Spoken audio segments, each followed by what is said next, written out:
नमस्कार, प्रणाम। हम धनेश्वर यादव बोध गया से बताते हुए बहुत खुशी होता है कि अभी हम औरंगाबाद ज़िला में एक गजना माता मंदिर के दरबार में आए हुए हैं।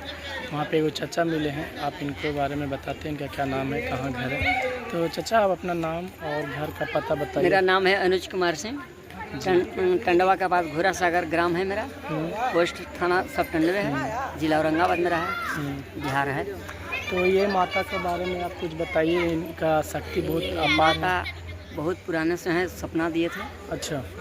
मुन्नी एक पुरुष मुनि थे, इधर देख के बोलिए। मुनि थे, उनका सपना दिए तो उन्होंने कहा कि हमारा कार्य करो, यानी भक्ति बढ़ाओ। तो उन्होंने बोला कि आपके लिए मैं भजन करूंगा, कीर्तन करूंगा, आपका पूजन करूंगा। उनका प्रतिदिन वो कुमारी अवस्था में रहते थे। उनका दूध हर कोई लानकर पिलाने के लिए पिलाया।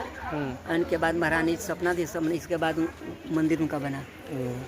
तो आप भजन कीर्तन भी करते, कुछ गाते भी हैं। तो चलिए, माता का दरबार में आए तो कुछ सुनाइए चाचा, ताकि हमारा जो दर्शक है वो देख के आपको खुश हो जाए। तो आप एक शायरी बोल रहा हूँ। जी बोलिए। हमें चिंता नहीं उनकी, उन्हें चिंता हमारी है। जिन्हें चिंता हमारी है वही हमारी गजना माता है। जय माता दी।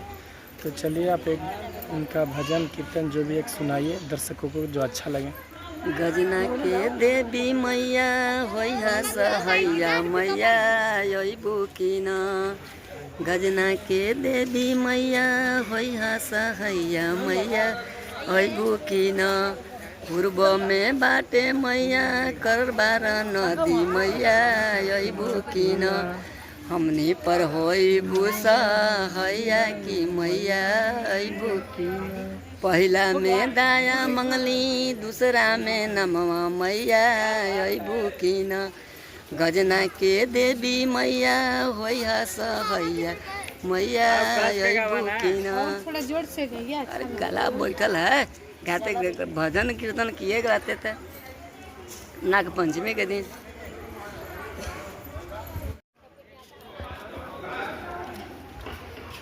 हमारी नगरिया मैया करेली खबरिया हो, चुनरिया लहरे ना।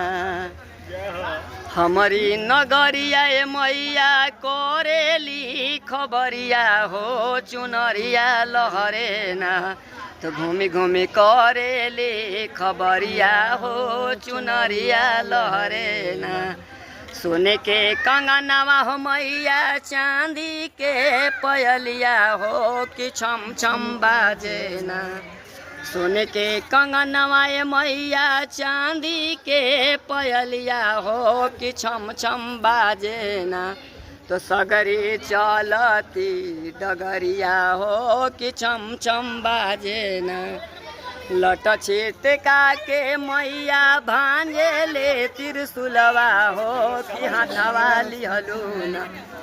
शोभे ढाल तलवरिया हो, कि हाथवा शोभे न। हमारी नगरिया मैया करेली खबरिया हो, चुनरिया लहरे ना। तो घूमे घूमे करेली खबरिया हो, चुनरिया लहरे ना। तो घूमे घूमे करेली खबरिया हो, चुनरिया लहरे ना। वायरल हो गला।